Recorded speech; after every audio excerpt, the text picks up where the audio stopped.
This karting race was just insane. I mean, probably one of the best I've ever seen. And I'm talking about the OKJ WSK Super Master Series Round 2 at Sarno. And the reason why it was really exciting was not just the amount of overtakes, collisions at the back, but the main thing was the last two laps. The last two laps were epic. So stick to the end of the video to see what happened. Lights out, we go! Great start for the inside row. Not so good for the driver in P3, who actually loses out from the driver in P4. It's always very tight in the first corner. Oh, big crash in the back. At least 4 cars collected. Now the group spreads out a little bit, going to turn 5. It was quite slippery that day because it rained overnight and in the whole morning. So the track was a little bit damp and it caught up many drivers in the first couple of laps. So leading the race, a bit of a gap from P4 to P5. Some contact in the background as it's normal in OKJ. The top 3 have a little bit of margin from the rest of the field, so they have an option to collaborate and try to drive away or to overtake each other and bunch up the whole group. Top 2 kind of break away a little bit. Let's see if they're going to play the slipstream game, bumper drafting, or they're going to start a fight. Looks like the driver in P2 has a bit more pace in this stage of the race. If I was him, I would try to go for the move, because it looks like he is very quick in this moment, even though he made a bit of a mistake in turn 2 and he lost quite a lot of gap. And yeah, that's never something that you want to do. You know, in the opening laps of a race, it's crucial to be inch perfect. Otherwise, this is what happens. You know, you get overtaken. So yeah, remember, every time you're gonna make a mistake, a big one in the opening laps, that's gonna cost you a lot. But again, it's a very long race. Let's see how that will play out for him. For sure, 11 laps at Sarno. It's like 15 laps at Lonato or more, I guess, because the track is super long. It's like 1.6k, and so you have a lot of chances to make it back up, and you have long straights and many overtaking spots, so it's never over. From P5 onwards, then there's a massive gap. The top 3, 4, 5 drivers are breaking away, and I feel like they have the higher chance of winning this race. It's now the question, is the driver in P2 gonna go for the move? If he gets this corner right, launching onto the straight, he may as well do. Let's see what's going to be like. There you go. Move accomplished. He goes from P3 to P1 in 2 laps. Probably he warmed up the tires better than everybody else. Oh, big contact here. He tried to get back at him, and to be honest, that was, I mean, on the edge. For sure, both of the drivers lost out, but I mean, the driver in the lead, yeah, I mean, it's racing. I mean, there's a lot of contacts. I think that was a bit of a racing incident, but again, it's a long race. Head down and try to make it up. I mean, again, 7 laps at Sarno left. That makes it like 11, 12 at Lonato, so it's still a long race. Everything can happen.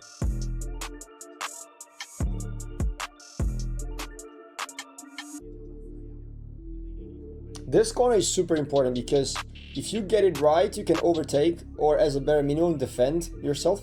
If you get it wrong, you're gonna get overtaken. So strategically, that turn 7 at Sarno, it's really important. It's probably the most important corner, together with this coming up corner, turn 11 over here, because these 2 corners will make or break your race, honestly.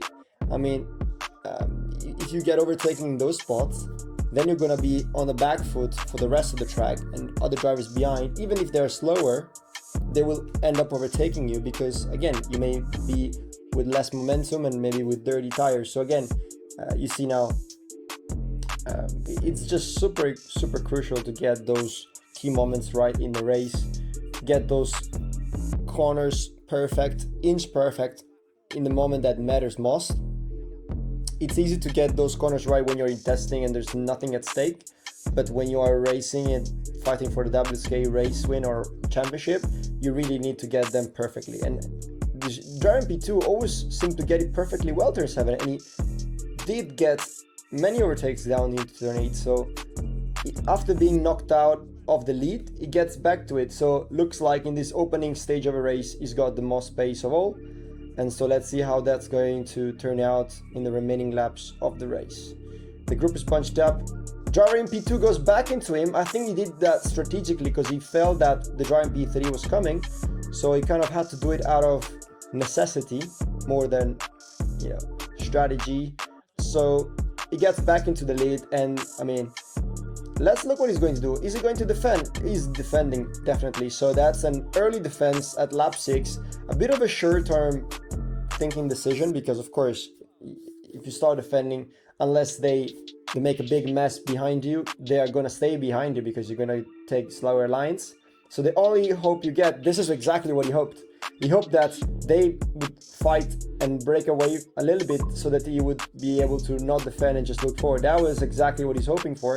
And that was the first time we saw the driver in the red card, yeah, just making a bit of a mistake and losing out in that single mistake 4 positions by running wide in turn 7. Again, that was a very crucial corner in Sarno. And it was also a little bit dirty because of, again, it was a drying up track. It was a bit green. And so yeah, if you just place the wheel a bit off the racing line, you would pay off a lot of the consequences. But again, the race is not over. I mean, driver in P2 massively closing up on the driver in the lead. And so again, he defends a bit of a rental card race at this point, defending a lot. For sure, the slipstream effect in this track is huge. I mean, there was also quite a bit of wind that day. I was there, of course, with the team at 60 Mini Baby Race, and it was quite big the wind, and so of course it's really hard to break away, and you always end up having this kind of fights. And again, now trying to go for a massive switchback driver in P3 didn't quite manage to. It was also quite risky because when you try to make a switchback and the drivers behind are so close to you, well, they're not going to look at you as you know, with popcorns. They're going to try to get past you. And now here, yeah, big mess goes. I mean, I saw some context over there. I don't know who started the context, but definitely not the nicest move in terms of legality. I don't know if the stewards decided something after that move, but it definitely looked like a contact over there. Now the top 2 breaked away a little bit. Let's see if they're gonna collaborate and cooperate, at least to try to pull away and guarantee themselves at least a 1-2. Then, you know, fighting in the last lap, of course, is expected, but at least if they are clever, they are going to, yeah, that's exactly what driver in P2 says. Look forward, let's go, because the driver in P3 and 4 are fighting big time, and so they have a chance of at least guaranteeing themselves the top 2 steps of the podium. I don't know what exactly the driver P2 tried to do there, almost like a half move, and he ends up losing so much time. You can see what it means to make a mistake and losing so much momentum out of the corners. And the guy in P1 gets a bit of a gap again, but it looked like the driver in P1 maybe had the shortest sprocket because his exit speeds were really good, but in top speed, again, for sure the slipstream effect plays a big role, but he always got caught up by the end of the straight. So I think they played on different sprockets. I would assume that maybe like half a TIF or 1 TIF, different sprockets between the 2 of them. And now we have 2.5 laps remaining. There's 4 drivers fighting for the lead. I mean, the rest of the group now has been knocked out, or just like, yeah, I mean, they got lost in the fights. So it's more of a 4-way fight than anything else, and that's exactly what you want. You know, you want to be fighting at the front, ideally with just 1, 2, 3 drivers, rather than have the whole group behind you, especially if you're fighting for the championship. I mean, in this case, these guys know that even if it goes wrong for them, they can still finish in the podium because the group behind is so far away. But if they start to defend so much prematurely, they are going to still attract the group behind, even though the driver in P5 may still close up on them, but the drivers behind are just so far away, I would not expect them to close up. Now I guess 1.5 laps to go. The defensive move is still going on. I mean, it has been the case for the last 5 or 6 laps or so. So I kind of understand he's trying to get his probably maiden WSK win. And so I feel for it. I mean, he's definitely defending every corner now and looking behind. And I mean, understandably, if he didn't do that, he would definitely get overtaken. So I would probably do the same now. I mean, the only chance he has is that they have a little bit of fight, a little bit of contact behind them, and that he creates that life. I mean, that create that super important gap that allows him to be more, comfortable. But it doesn't look like the gap is there. Like massive switchback tried there, almost like on 2 cards. I hate that last corner. That last corner is not nice, because if you try to make a switchback in that chicane, you always get caught up, because then there's a chicane. So I don't really like that last corner. Now, last lap of the race, it's a 5-way battle. Driver in P5 is closed up. Let's see who's gonna come out on top. I mean, if driver in P1 does everything properly and he stops it by the apex, defending it until the white line, I think it's gonna be his win. I mean, if he does a really proper defense, even if they bump him from the back, if he holds the brakes, he's still gonna get around that corner and he's still gonna maintain the P1. I mean, I'm pretty certain this one is a tricky one. He needs to defend, but doesn't have to stop too much by the apex, and he gets those very, very important 3-4 meters that allow him to be comfortable into the last corner defending without too much stress, and he goes to get his victory after a lot of defense in the last 5 laps.